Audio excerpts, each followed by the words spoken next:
Hello दोस्तों, welcome back to my channel.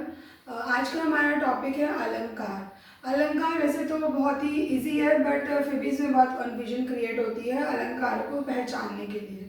तो इसीलिए स्टूडेंट्स के बीच में थोड़ा डिफिकल्ट टॉपिक बना रहता है, तो उसको हम आज अच्छे से समझेंगे और जानेंगे कि अलंकार होता क्या है। ठीक है, तो वीडियो को स्टार्ट करने से पहले एक स्मॉल रिक्वेस्ट कर लेती हूँ मैं आपसे कि आप मेरी वीडियो को प्लीज़ पूरा देखिए, उनको ज़्यादा से ज़्यादा शेयर कीजिए, लाइक कीजिए और सब्सक्राइब कीजिए माय चैनल। ठीक है, so let's begin with the class. So आज का टॉपिक है हमारा अलंकार। अलंकार का क्या अर्थ होता है? तो ये जो आपका अलंकार होता है ये दो अक्षर से बना होता है। एक होता है हमारा अलम, दो शब्द से बना होता है अलम और कार। ठीक है, तो अलम का मतलब क्या होता है? अलम का मतलब होता है हिंदी में आभूषण। किनको बोलते हैं हम? अलम आभूषणों को बोलते हैं। आभूषण क्या होते हैं? आभूषण होते हैं हमारे गहने, ज्वेलरी। ठीक है ना, वो हमारे आभूषण होते हैं। और कार क्या होता है? यहाँ पे जो कार है वो हमारा कर्ता है। कर्ता मतलब जो काम कर रहा है, जो क्रिया कर रहा है। ठीक है, तो अलंकार क्या है? अलम और कार, अलम आभूषण और कर्ता। तो जिस प्रकार स्त्री के जो शोभा और जो सुंदरता आभूषणों से बढ़ती है, उसी तरह से यहाँ पे हमने अलंकार को जाना है। जैसे कि जो आप वो शब्द जो आपकी भाषा को सौंदर्य दे, सुंदरता बढ़ाए, उसकी शोभा बढ़ाए, उसका प्रभाव बढ़ाए, उसको हम बोलते हैं अलंकार। ठीक है, तो एक तरीके से भाषा का आभूषण कौन होता है? उनका आभूषण होता है अलंकार। ठीक है, जो उनकी शोभा, उनका प्रभाव को बढ़ाता है। ठीक है, तो अब अलंकार को प्रयोग कहाँ कहाँ करते हैं, इनका यूज क्या है, क्या इनको प्रयोग कहाँ करते हैं हम? तो ये जो बेसिकली हमारा अलंकार होता है, ये हमारा एक तो काव्य शैली में यूज होता है। ठीक है ना, काव्य शैली में प्रयोग किया जाता है, भाषणों में प्रयोग किया जाता है, साहित्य में प्रयोग किया जाता है, लेखन में प्रयोग किया जाता है। क्यों? क्योंकि हमारा जो हमारा यहाँ पे जो भाषा का प्रयोग होता है उसको प्रभावशाली बनाने के लिए, ताकि उसका जो प्रभाव है वो पढ़ने वाले पे, सुनने वाले पे पढ़े। ठीक है ना, उसको सुंदरता, उसकी शोभा को बढ़ाए। तो ज़्यादातर हमारे जो अलंकार जो प्रयोग में आए हैं वो हमारे काव्यशैली, भाषणों, साहित्य, लेखन में ज़्यादातर प्रयोग किया जाता है। ठीक है, आम भाषा में अलंकारों को प्रयोग नहीं किया जाता है। ठीक है, तो ये हमारे अलंकार का प्रयोग है। अब अलंकार की जो उत्पत्ति हुई है वो कैसे हुई है, मतलब क्यों हम ये अपना अलंकार एग्जिस्टेंस में कैसे आए? तो जो हमारे बहुत ही हमारे संस्कृत के जो बहुत ही विद्वान आचार्य थे, आचार्य भामा, जिनका नाम था भामा। ठीक है, तो इन्होंने अलंकार की उत्पत्ति की थी। इन्होंने अलंकार को प्रयोग में सबसे पहले इस अलंकार शब्द का प्रयोग किया था। इनके हिसाब से इन्होंने अलंकार को एक सुंदरता का शास्त्र, ठीक है ना, एक उसके रूप में अलंकारों को लिया कि जो भाषा की सुंदरता को बढ़ाए। ठीक है, जो भाषा की प्रभाव को, उसके अर्थ को, उसके पढ़ने को, उसके शब्दों को बढ़ाए, उसकी शोभा बढ़ाए, उनको उन्होंने अलंकार का नाम दिया था। ठीक है, तो इस तरह से हमारा अलंकार एक की उत्पत्ति हुई। ठीक है, अब हम जानते हैं कि जो हमारे अलंकार हैं वो कितने भेद के होते हैं। ठीक है, तो हमारे जो अलंकार हैं वो आपके 3 भेद हैं इसके। ठीक है, पहला भेद है आपका शब्दालंकार।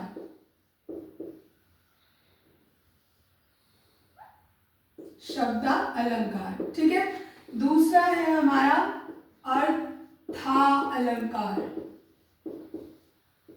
और तीसरा भेद है हमारा उभयं अलंकार। ठीक है, शब्दालंकार, अर्थालंकार और उभय अलंकार। अभी देखो, शब्द अलंकार, अर्थ अलंकार, उभय अलंकार, यहाँ पे अ को हटा के इसके मात्रा करके लगा दिया अलंकार। तो ये जो हमारे भेद है, ये पहला है हमारा शब्द अलंकार। अच्छा, हमारे सीबीएसई के सिलेबस के अकॉर्डिंग जो ज़्यादा मुख्य रूप में पढ़ाया जाता है वो शब्दालंकार और अर्थालंकार पढ़ाया जाता है। उभय अलंकार को इतना ज़्यादा मुख्य रूप में नहीं पढ़ाया जाता। ठीक है, ये हमारे यूज होते हैं कॉम्पिटिटिव एग्जाम्स के लिए, जैसे कि आपके टीचर्स का, रेलवे का, इस तरीके के जो कॉम्पिटिटिव एग्जाम्स होते हैं उसमें अलंकारों को, उभय अलंकार पे भी बहुत से क्वेश्चंस आते हैं। ठीक है, तो अभी हम मुख्य रूप में पहले शब्दालंकार और अर्थालंकार को पढ़ेंगे। तो शब्दालंकार क्या है? तो देखो शब्द, पहले हम ये जानते हैं कि जो शब्द अलंकार है इसका क्या मतलब है। इसका हम शब्द से समझते हैं वो अलंकार जिसमें शब्दों के माध्यम से चमत्कार होता हो। अभी जो चमत्कार वर्ड है इसका मतलब क्या है? इसका मतलब सिर्फ सजावट है, शोभा की हम बात कर रहे हैं ना, आभूषणों की बात कर रहे हैं। तो इसमें जो चमत्कार है वो कोई जादुई छड़ी नहीं चलेगी, उसमें बस सजावट की बात की गई है कि किस तरह से उनको हमने सजाया है। ठीक है ना, तो यहाँ पे हमने शब्दों के रूप में, शब्दों के माध्यम से जब जिन काव्य को, जिन वाक्यांशों को, जिन शब्दों को हम सजाते हैं उनको हम शब्दालंकार कहते हैं।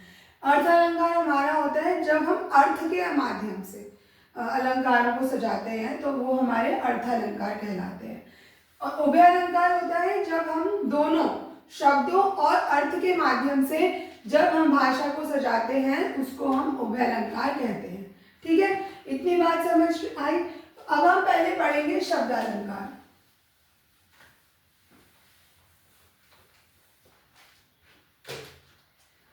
सबसे पहले हम पढ़ते हैं शब्दालंकार। बहुत ही महत्वपूर्ण अलंकार है ये, इसको अच्छे से समझने की कोशिश करिए। तो शब्दालंकार, ठीक है, तो शब्दालंकार क्या होता है? शब्दालंकार जैसे मैंने बताया कि जो शब्दों के माध्यम से जब चमत्कार होते हैं तो उसको हम शब्दालंकार कहते हैं। ठीक है, तो इसका मतलब ये भी कह सकते हैं कि अगर हम किसी विशेष शब्द या किसी अलंकारिक शब्द के जगह अगर हम साधारण शब्द का प्रयोग कर रहे हैं, तो जब किसी भाषा में साधारण शब्दों का प्रयोग किया जा रहा है तो इसका मतलब वहाँ पे जो अलंकारिक रूप है भाषा का वो खत्म हो जाता है। ठीक है, तो अब हम इसको ब्रेक करते हैं। जो हमारा शब्दालंकार है वो देखिए दो शब्दों से बना है, एक तो है हमारा शब्द और दूसरा इसमें आ रहा है अलंकार। ठीक है, शब्द के भी दो रूप हमने पढ़े थे शब्द विचार में, विच इज ध्वनि और दूसरा होता है अर्थ। किसी भी शब्द की पहचान किस तरह होती है? या तो उसके अर्थ से होती है या तो उसकी ध्वनि से की जाती है। ठीक है, तो यहाँ पे जो हमारा शब्दालंकार की जो सृष्टि हुई है, जो उत्पत्ति हुई है, वो हमारी ध्वनि के आधार पे हुई है। वो हमारी ध्वनि के आधार पे हम शब्दालंकार की सृष्टि हमारी होती है। मतलब इस बात का क्या मतलब है?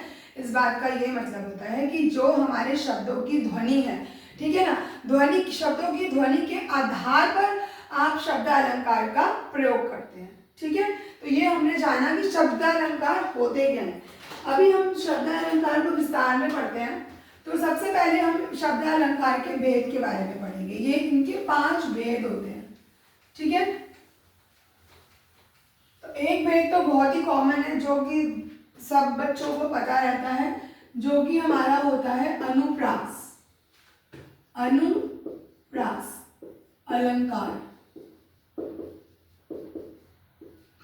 अनुप्रास अलंकार। ठीक है, तो पहले हम पढ़ते हैं अनुप्रास। तो ये देखिए, अनुप्रास को मैं ज्यादा समझाने के हिसाब से भी ब्रेक करती हूँ, विच इज अनु और प्रास। ठीक है, अनु का मतलब होता है बार बार, बार बार मतलब रिपीट होना ना, रिपीटिशन। और प्रास का मतलब है यहाँ पे वर्ण। वर्ण क्या होते हैं? हमने पढ़े थे वर्ण विचार में कि वर्ण 2 तरीके के होते हैं, एक होता है आपका स्वर और एक होता है आपका व्यंजन। ठीक है, ये हमारे वर्ण होते हैं। तो इसी से ही हम अनुप्रास अलंकार की परिभाषा को समझते हैं। ठीक है, तो अनुप्रास अलंकार क्या होते हैं? अनुप्रास अलंकार होते हैं जिसमें जब किसी वर्ण की बात करी जा रही है, ठीक है ना, वो स्वर भी हो सकता है, वो व्यंजन भी हो सकता है। तो जब किसी भी वर्ण की आवृत्ति, अभी आवृत्ति क्या होती है? आवृत्ति, आवृत्ति का मतलब होता है प्रयोग, यूज। ठीक है, उसका बार बार प्रयोग करना, उसको बार बार यूज करना। ठीक है, तो उसको हम आवृत्ति। ठीक है, तो इसी से भाषा बना लेते हैं कि जब भी किसी वर्ण की आवृत्ति बार बार होती है उसको हम अनुप्रास अलंकार कहते हैं। समझ गए किसी बात? जब भी किसी वर्ण की आवृत्ति को हम बार बार वो यूज हो रहा है तो उसका मतलब वो अनुप्रास अलंकार कहला रहा है। जैसे एग्जाम्पल,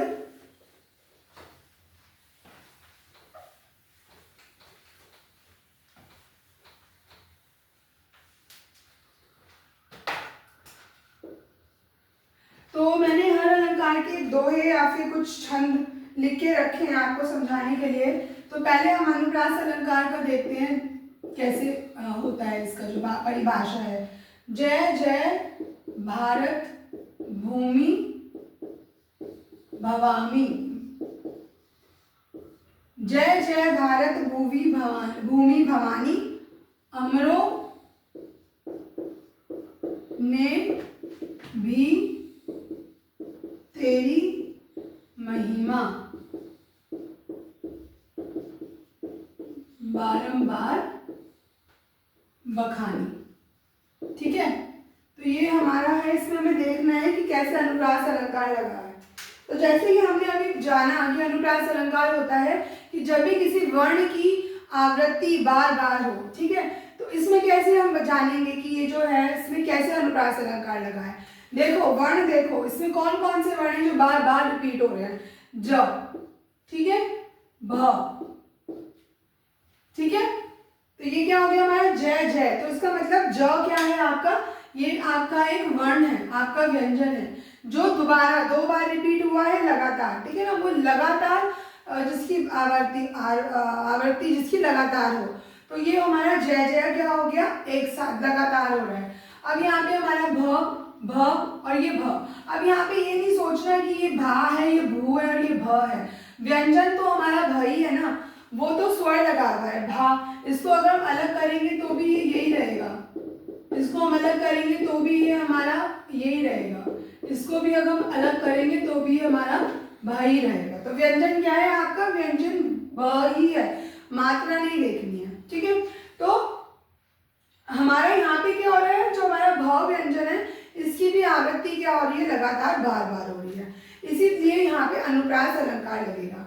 अगर यहाँ पे इस तरह लिखा होता जय की जय भारत, या इसके आगे का की के को हो जाए, अगर ये जय और जय के बीच में कोई भी का की के को या कुछ भी आ जाए तो आवृत्ति नहीं मानी जाती, आवृत्ति टूट जाती है। मतलब लगातार आना चाहिए, उसके बीच में कोई वर्ड नहीं होना चाहिए, नानी ने का की के, कुछ भी अगर छोटा भी हमने यूज किया तो वो फिर ब्रेक हो गया है, वहां पे अनुप्रास अलंकार नहीं लगेगा। ठीक है, तो ये हमारा होता है अनुप्रास अलंकार। अब अनुप्रास अलंकार भी 5 प्रकार के होते हैं। तो पहला प्रकार जो है अनुप्रास अलंकार का वो है हमारा छेका अनुप्रास।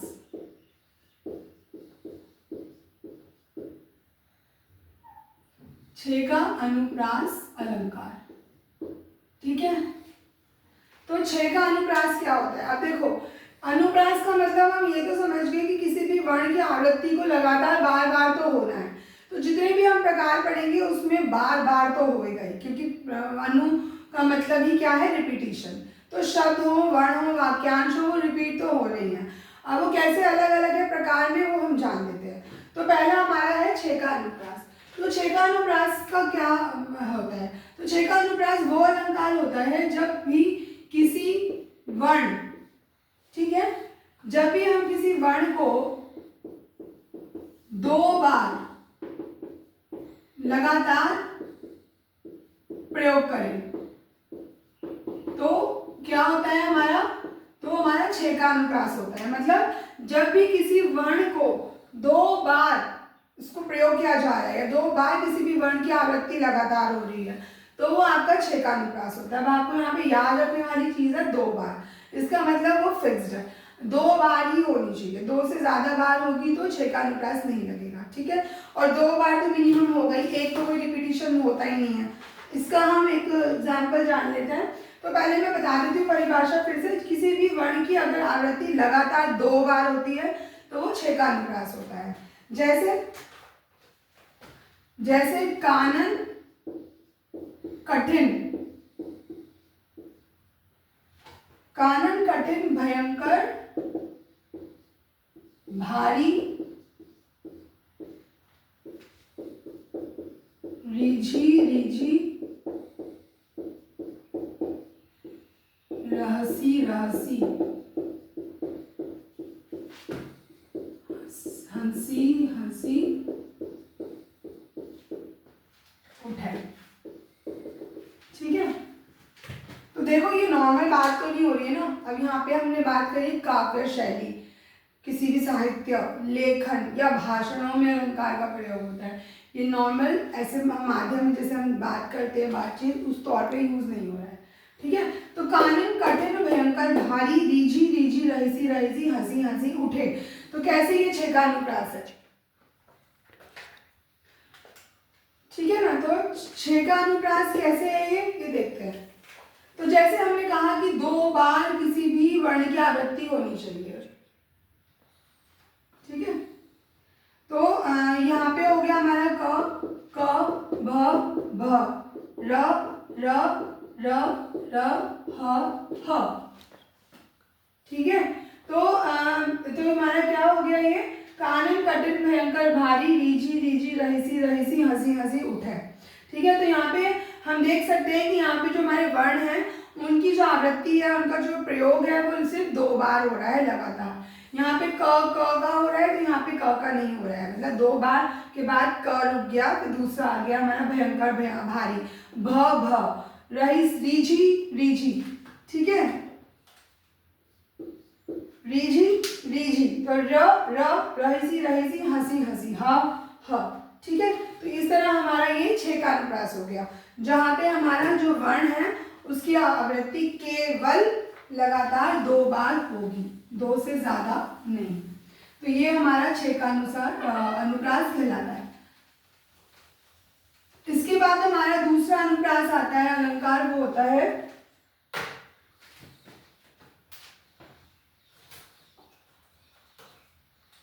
लाटा अनुप्रास।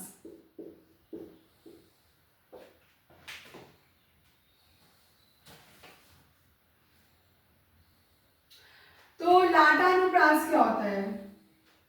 लाटा अनुप्रास हमारा वो अलंकार होता है जिसमें या तो कोई शब्द, ठीक है ना, या तो एक शब्द या वाक्यांश की आवृत्ति 2 से अधिक बार हो। ठीक है ना, मतलब या तो किसी शब्द या किसी वाक्यांश की आवृत्ति, उसका प्रयोग 2 से अधिक बार हो, पर दोनों बार अर्थ अलग हो। इसका मतलब क्या है?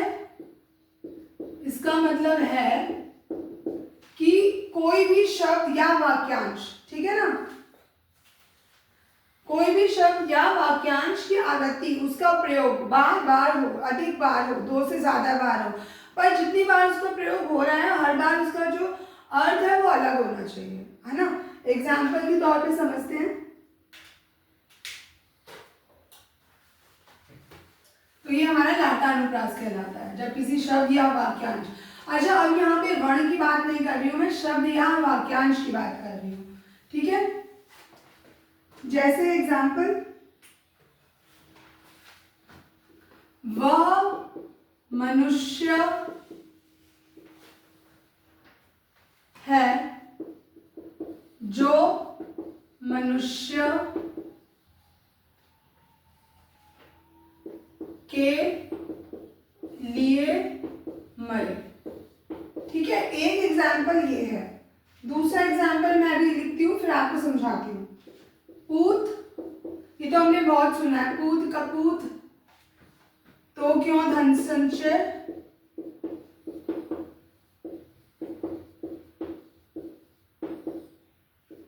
पूत सपूत, तो क्यों धन संचय। तो ये हमारे 2 तरीके से हमारे दो एग्जाम्पल हैं लाटानुप्रास के। अब समझ लेते हैं कैसे। जैसे मैंने कहा कि किसी भी शब्द या वाक्यांश का प्रयोग उसकी आवृत्ति 2 से अधिक बार हो और लेकिन दोनों बार उसका अर्थ अलग होना चाहिए। तो जैसे वह मनुष्य है जो मनुष्य के लिए मरे, तो यहाँ पे मनुष्य जो शब्द है वो कितनी बार प्रयोग हो रहा है? 2 बार। लेकिन यहाँ पे वह मनुष्य है, यहाँ पे हम बात कर रहे हैं मनुष्य मतलब मानव जाति की, ठीक है ना, जो मनुष्य के लिए मरे। यहाँ पे मनुष्य का जो अर्थ है वो है मानवता, मतलब इंसानियत, ठीक है। तो इस तरह से यहाँ पे हमारा लाटानुप्रास लगता है। अब यहाँ देखो, यहाँ पे हमारा पूत शब्द जो है वो 2 बार यूज हो रहा है, ये हमारा शब्द हो गया। अब मैंने वाक्यांश की बात की थी, तो वाक्यांश क्या होते हैं? 2 या 2 से ज्यादा शब्द को मिलकर वाक्यांश बनता है इन सेंटेंस। ओके, सो पूत पूत, यहाँ पे पूत कपूत है, जो ये जो पहला पूत यूज किया है हमने वो हमने एक बुरे भाग में किया है, मतलब बैड। पूत सपूत तो मतलब अच्छा, ठीक है ना। तो यहाँ पे क्या होता है? पूत कपूत तो क्यों धन संचय। अब यहाँ पे हमारा पूत जो है अलग हो गया, वर्ड एक ही है लेकिन अर्थ अलग अलग हो गए। इसी प्रकार आपका जो पूरा वाक्य का अर्थ है ऊपर अलग है नीचे अलग है, ठीक है, शब्द के अर्थ के प्रभाव से, ठीक है। इस तरह हमारा जो ये अनुप्रास होता है ये हमारा लाटानुप्रास कहलाते हैं, जहाँ पे या तो शब्द या फिर वाक्यांश जो है वो रिपीट हो रहा है पर उसका अर्थ अलग अलग निकल रहा है। जैसे धन संचय, ऊपर आपका अलग अर्थ निकलेगा और नीचे आपका अलग अर्थ निकलेगा, डिपेंडिंग आपका मनुष्य जो हमने पूत यूज करा है उसके मतलब से। तो ये हमारा वाक्य का भी अर्थ बदल जाता है। अब हमारा तीसरा आता है वृत्यानुप्रास। तीसरा भेद होता है हमारा वृत्यानुप्रास अलंकार, ठीक है। तो जिस तरह हमने 6 का अनुप्रास पढ़ा था ये भी वैसा ही है, बट इसमें फर्क क्या है? 6 का अनुसार में हमने पढ़ा था कि किसी भी वर्ण की आवृत्ति 2 बार होनी चाहिए लगातार। ये क्या कहता है कि किसी भी वर्ण की आवृत्ति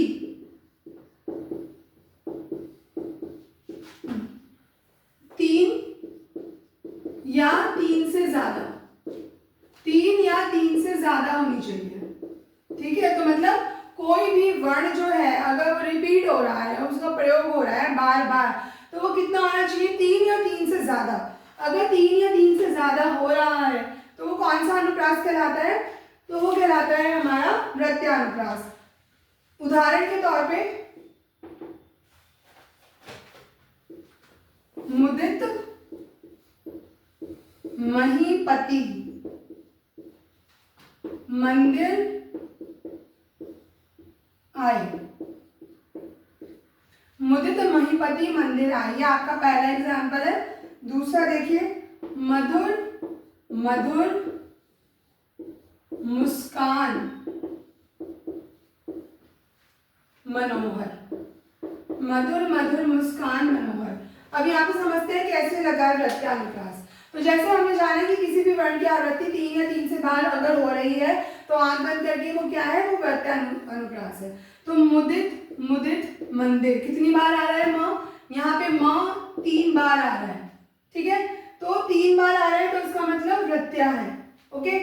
मधुर मधुर मुस्कान मनोहर, तो यहाँ पे म कितनी बार आ रहा है? हमारा 4 बार आ रहा है। 4 बार आ रहा है मतलब 3 से ज्यादा आ रहा है। 3 से ज्यादा आ रहा है, क्या आ रहा है? वर्ण, ठीक है, शब्द नहीं वर्ण। तो क्या हो गया? वो हमारा वृत्यानुप्रास, ठीक है। अब हम नेक्स्ट पढ़ते हैं 4th, जो है हमारा अंत्यानुप्रास। इसके थोड़े नाम अलग अलग अजीब अजीब से लगेंगे, ठीक है, स्पेलिंग मिस्टेक हो सकती है, तो थोड़ा ध्यान से करना है इसको। तो हमारा जो नेक्स्ट है वो है हमारा 4th, विच इज अंत्यानुप्रास अलंकार, ठीक है। तो अंत्या का जो मतलब है वो है हमारा, इसका मतलब होता है हमारा अंतिम, अंतिम मतलब लास्ट में, ठीक है।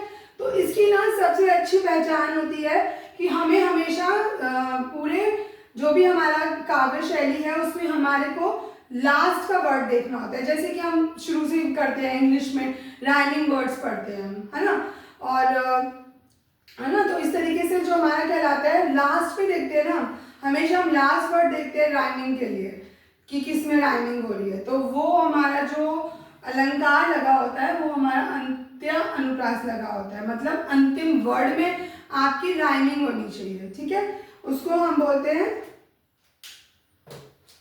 अंत्या अनुप्रास। इसका एग्जाम्पल देख के समझते हैं।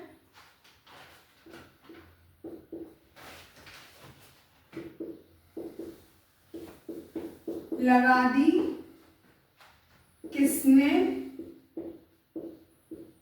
आकर।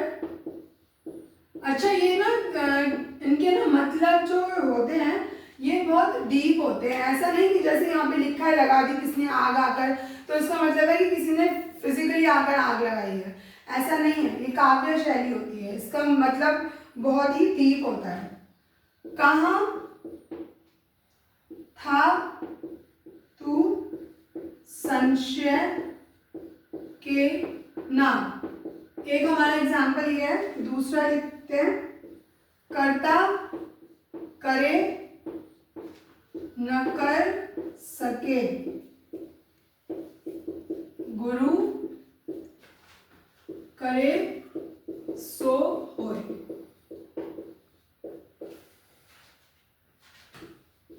तीन लोक न खंड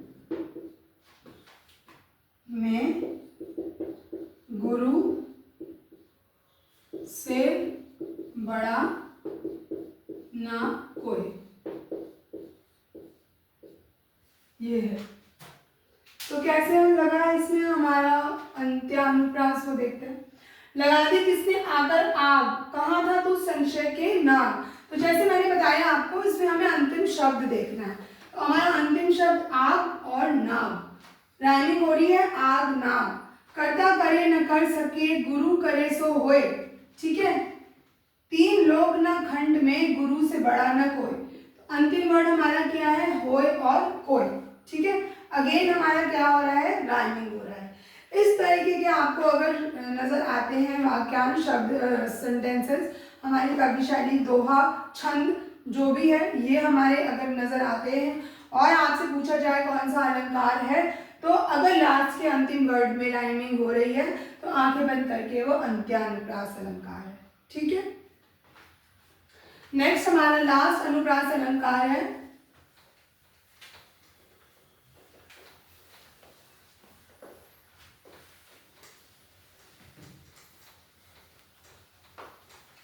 श्रुत्यानुप्रास।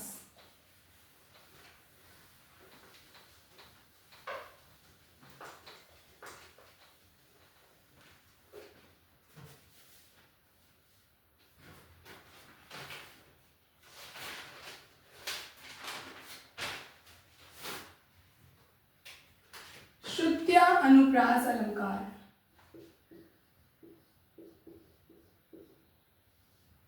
तो श्रुत्यानुप्रास अलंकार क्या होता है? अलंकार, श्रुत्याप्रास अलंकार हमारा होता है जब भी हमारा कभी भी किसी भी वर्ण की आवृत्ति, ठीक है, समझे, जब भी किसी वर्ण की आवृत्ति किसी एक ही वर्ग में से बार बार हो रही है। अब ये वर्ग क्या है, तो हमने तो बचपन में पढ़ा था ना, ये क ख ग घ, ये जो पूरी लाइन खत्म होती है ना, क ख ग ढ़, ये आपका क वर्ग कहलाता है। च छ छ झ ना, तो ये हमारा कौन सा होता है, ये हमारा होता है च वर्ग, ठीक है। तो अब आप समझ गए होंगे मेरा वर्ग से क्या मतलब है, जिसमें पूरी लाइन, मतलब लाइन, जिस लाइन में जो भी वर्ण आपके आते हैं, क वर्ग, च वर्ग, म वर्ग, त वर्ग, इस तरीके से, ठीक है, उनके हम इस तरह से लिखते हैं, च वर्ग, ख वर्ग। तो जब भी किसी भी अलंकार में हमारे वर्णों का आवृत्ति, किसी भी वर्णों की अगर आवृत्ति बार बार हो रही है उसी एक वर्ग में से, मतलब अगर मैं यहाँ पे कुछ वाक्यांश लिखती हूँ और उनमें एक का वर्ग के ही वर्ण बार बार रिपीट हो रहे हैं, तो वो आपका श्रुत्यानुप्रास अलंकार कहलाता है। समझ गए? कौन सा अलंकार कहलाएगा? श्रुत्य अलंकार। इसका क्या पहचान है? इसमें हम वर्ग की बात करते हैं, वर्ग के वर्णों की बात करते हैं। किसी पर्टिकुलर वर्ग के ही वर्ण अगर बार बार रिपीट हो रहे हैं तो वो आपका श्रुत्य अनुप्रास अलंकार कहलाता है। एग्जाम्पल,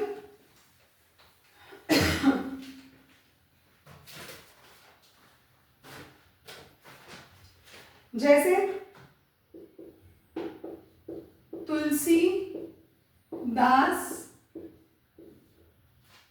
सीदत निस्दिन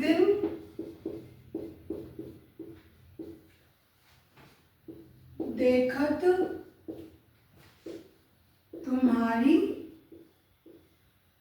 निठुराई।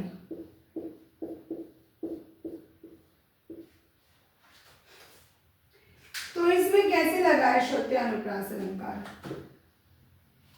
कैसे लगा है?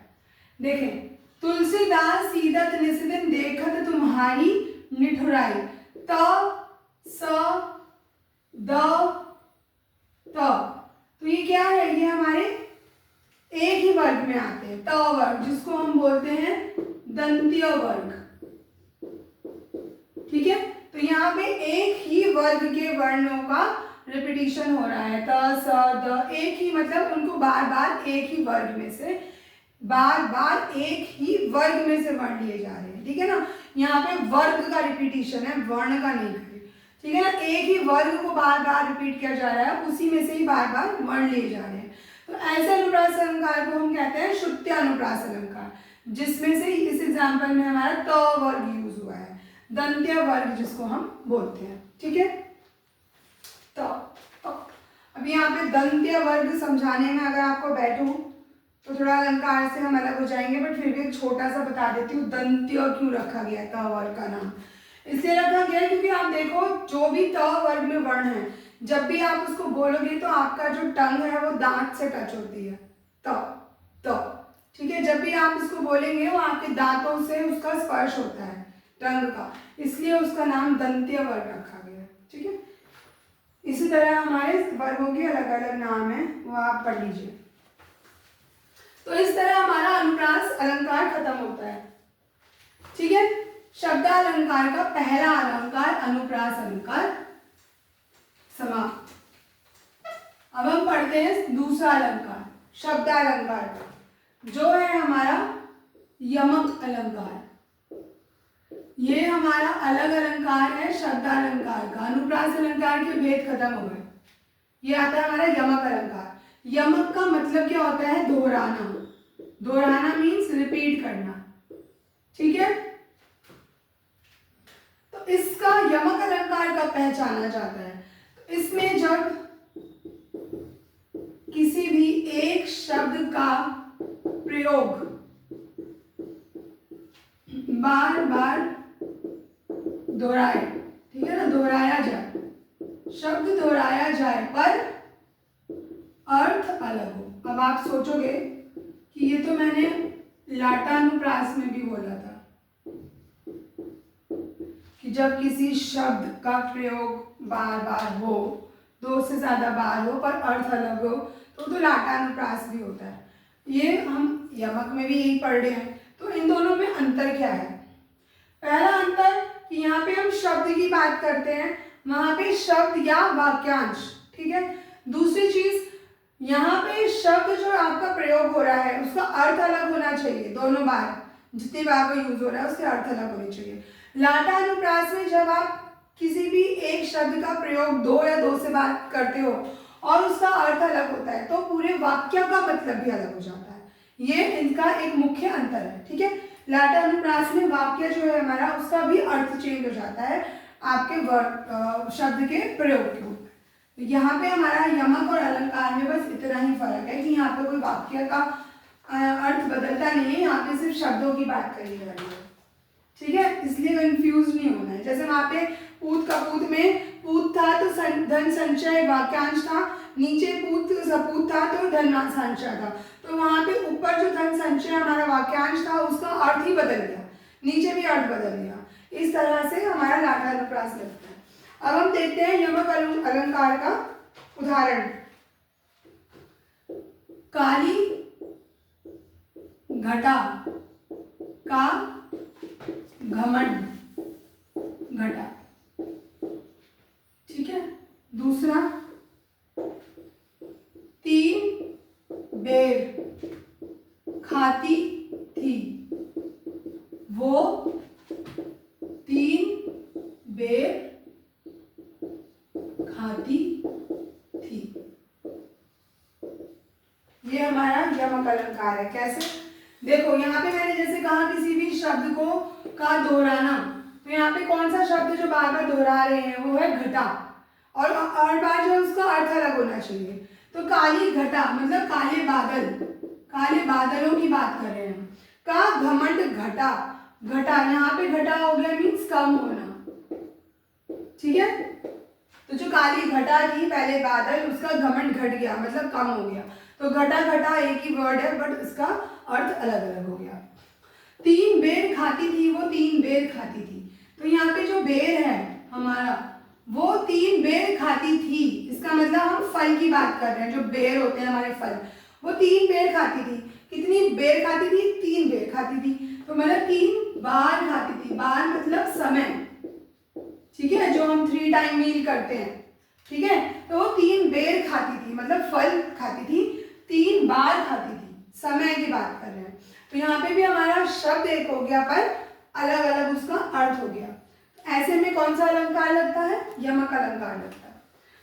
नेक्स्ट अलंकार पढ़ते हैं हम शब्द अलंकार का,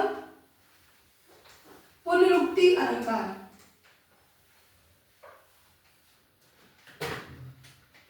थर्ड अलंकार शब्द अलंकार का, पुनरुक्ति,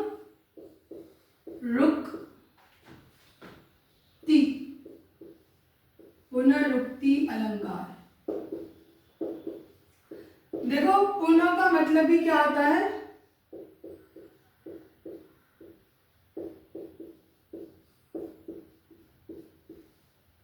दोहराना ही होता है। और यहाँ पे कैसे है पुनरुक्ति का मतलब?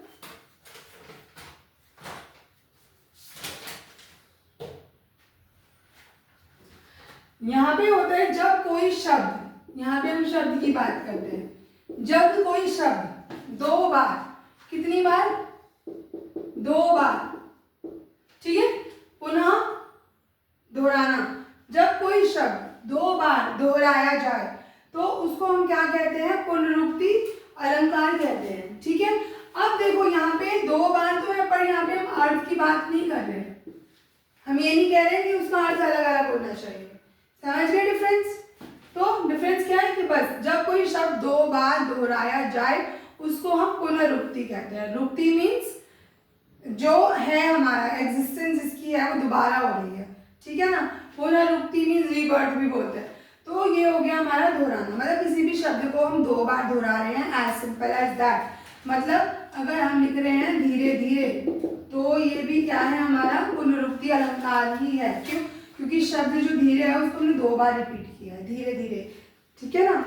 तो धीरे धीरे चल, तो ये क्या हो गया? हमारा पुनरुक्ति अलंकार लग रहा है। मतलब धीरे धीरे का धीरे धीरे ही है, मतलब एक ही है। अब हम इसके एग्जाम्पल देखते हैं पुनरुक्ति अलंकार का।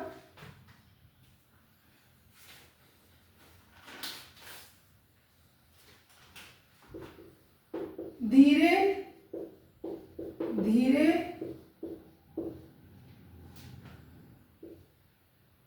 रे मना, धीरे धीरे रे मना, धीरे सब कुछ होए, मतलब पेशेंस की बात हो रही है यहाँ पे। ठीक है। तो कौन सा अलंकार लग रहा है यहाँ पे? अब यहाँ पे देखो जो वर्ड है धीरे धीरे वो रिपीट हो रहा है। अच्छा, अभी जो धीरे धीरे यहाँ पे हो रहा है ना, वो ये वाला धीरे पुनरुक्ति नहीं है, क्योंकि इसमें धीरे धीरे नहीं यूज हुआ है, इसमें सिर्फ धीरे यूज हुआ है। ठीक है। हम बात करते हैं जब कोई शब्द लगातार 2 बार दोहराया जा रहा है, उसकी पहचान होती है ये बीच में ये लगता है। ठीक है ना। तो ये आपका पुनरुक्ति के अंदर नहीं आएगा। आपका क्या आएगा? ये जिसके बीच में हम डैश लगा रहे हैं, धीरे धीरे। तो यहाँ पे हमारा शब्द जो दोबारा रिपीट हो रहा है पर उसका अर्थ वही का वही है। तो धीरे धीरे रे मना, धीरे सब कुछ होए, तो ये क्या हो गया हमारा? ये हमारा पुनरुक्ति अलंकार हो गया। ठीक है। नेक्स्ट अलंकार पढ़ते हैं।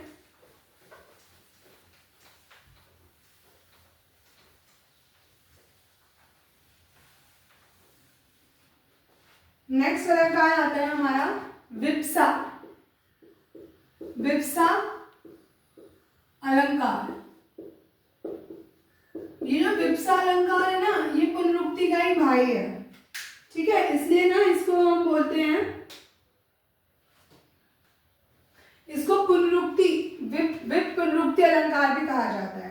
कैसे ये पुनरुक्ति अलंकार है, इसमें क्या होता है, इसमें भी जो आपका शब्द है उसको दोहराया ही जाता है, ठीक है, इसमें भी हम शब्द को दोहरा ही रहे हैं 2 बार, पर इसमें बस फर्क इतना आ जाता है कि जो हमने विस्मय आदि पढ़ा है ना,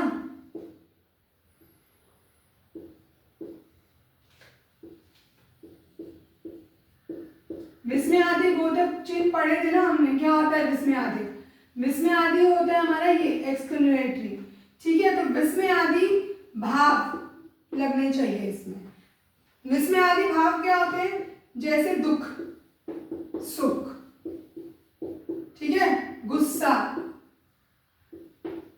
या आश्चर्य, ठीक है ना, वैराग्य, तो ये सब भाव जब हमारे यूज होते हैं शब्द के साथ, अलंकारों के साथ, तो ये क्या होता है, ये हमारा अपना विप्सा अलंकार कहलाता है। एग्जाम्पल के तौर पे देखते हैं, तो इसमें ना बस पहचान यही है कि इसमें भाव जुड़ा होना चाहिए, पुनरुक्ति में कोई भाव नहीं होता, उसमें बस शब्दों को 2 बार लिख दिया जाता है, रिपीट कर दिया जाता है, इसमें भी रिपीट किया जाता है, बस इसमें भाव जुड़ा होता है, ठीक है ना। इसका एग्जाम्पल देखते हैं फटाफट।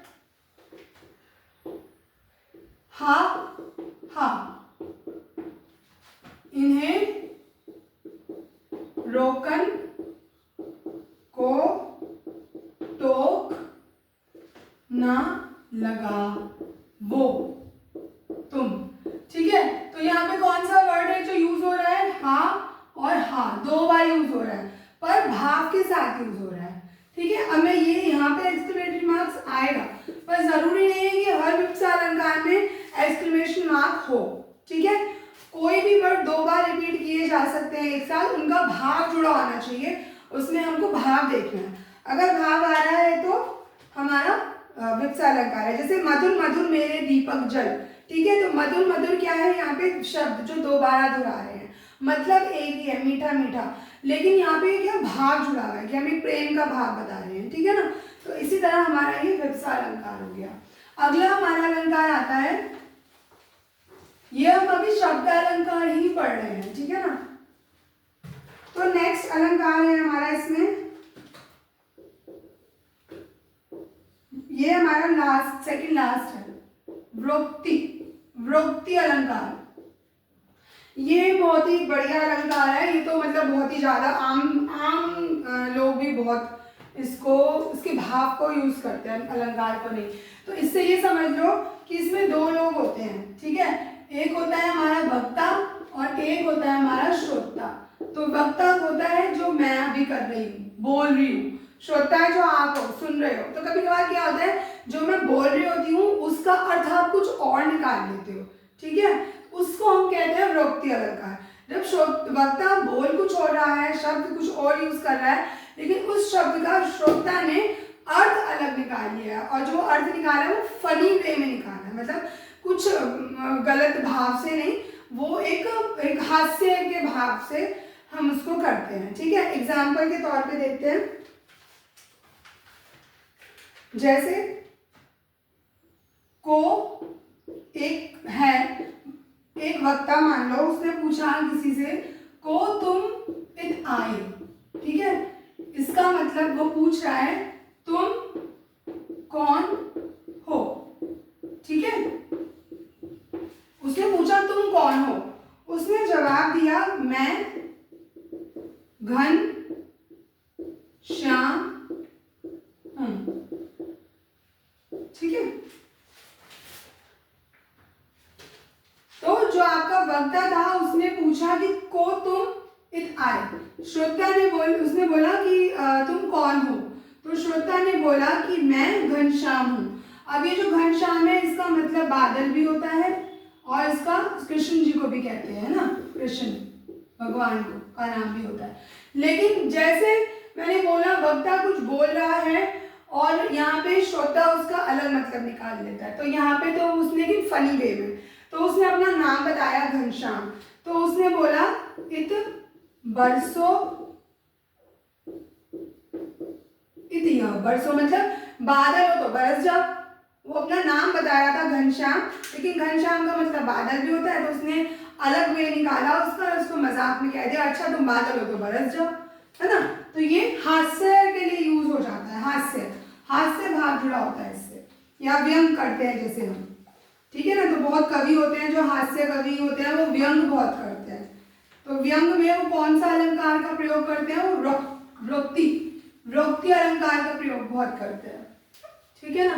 तो अब आता है हमारा next which is the last शब्दालंकार, जो है हमारा श्लेष अलंकार। श्लेष अलंकार ये हमारा लास्ट अलंकार है शब्दालंकार का, ठीक है।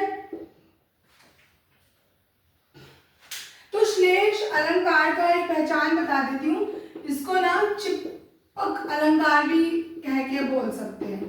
चिपक अलंकार क्यों? क्योंकि इसमें जो भी शब्द का प्रयोग होता है, ठीक है ना, वो एक से ज्यादा बार शब्दों का प्रयोग होता है, लेकिन उसमें शब्दों से, एक ही शब्द से कहीं अर्थ चिपके होते हैं, इसलिए इसको चिपक अलंकार कह के भी हम बोल सकते हैं, पहचान सकते हैं। मतलब वो अलंकार जिसमें शब्द का प्रयोग एक से अधिक बार हो रहा है, लेकिन हर बार उसका अर्थ अलग निकलता है, ठीक है। एक शब्द के कहीं अर्थ निकल जाते हैं, निकालने वाले के ऊपर है कि वो उसको किस तरह से ले रहा है, तो इसलिए इसको हम श्लेष अलंकार कहते हैं। इसका हम एग्जाम्पल देख लेते हैं।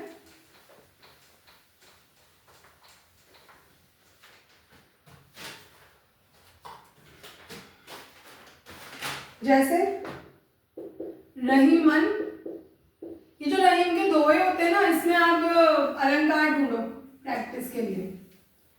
रहीमन पानी राखिए,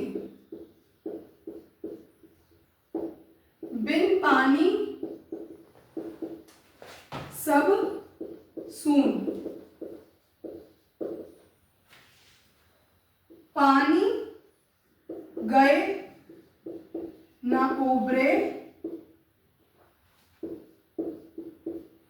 मोती मानुष चून, मोती मानुष चून। अब देखो यहाँ पे आपका अंत्यंत अलंकार भी लग रहा है, सून और चून, ठीक है। खैर जानते हैं श्लेष अलंकार कैसे है ये। तो यहाँ पे देखो कौन सा वर्ड है, पानी, पानी, पानी कितनी बार यूज हुआ है, 3 बार, लेकिन हर बार अर्थ अलग है। अगर हम मोती के संदर्भ में बात कर रहे हैं, तो मोती को पानी से बताया गया है चमक के लिए, जैसे मोती में चमक होती है, ठीक है। अगर हम मानुष की बात कर रहे हैं, कि जो पानी की हम बात कर रहे हैं, कि मानुष के लिए पानी का क्या महत्व है, यहाँ पे मनुष्य के लिए क्या महत्व है, किस हिसाब से बात की जा रही है, उसके सम्मान की बात करी जा रही है पानी के रूप में, ठीक है। तो यहाँ पे आपका जो चेंज हो गया, मतलब जब मोती के लिए पानी यूज हुआ तो चमक की बात हो रही थी, मनुष्य के लिए यूज हुआ तो सम्मान की बात हो रही थी, और चून का मतलब होता है चूना, चूना लगाने वाला चूना नहीं, ठीक है, चूना। तो यहाँ पे उसके लिए बात, उसके संदर्भ में बात करें तो उसका मतलब हो गया जल, ठीक है। तो शब्द तो एक ही था, लेकिन जब हम अलग अलग संदर्भ में बात करें तो उसका मतलब अलग अलग हो गया, इस तरह। इसको हम बोलते हैं श्लेष अलंकार। तो आज हमारा ये शब्द अलंकार खत्म हो गया। अगली वीडियो में हम अर्थालंकार करेंगे, एक ही वीडियो में सब नहीं कर सकते, बहुत बड़ा आपका ये टॉपिक है, ठीक है। इसको जितना आज हमने किया है उसको प्लीज समझिए और प्रैक्टिस कीजिए, कुछ प्रॉब्लम आती है तो पूछिए। So thank you so much for this video, stay tuned.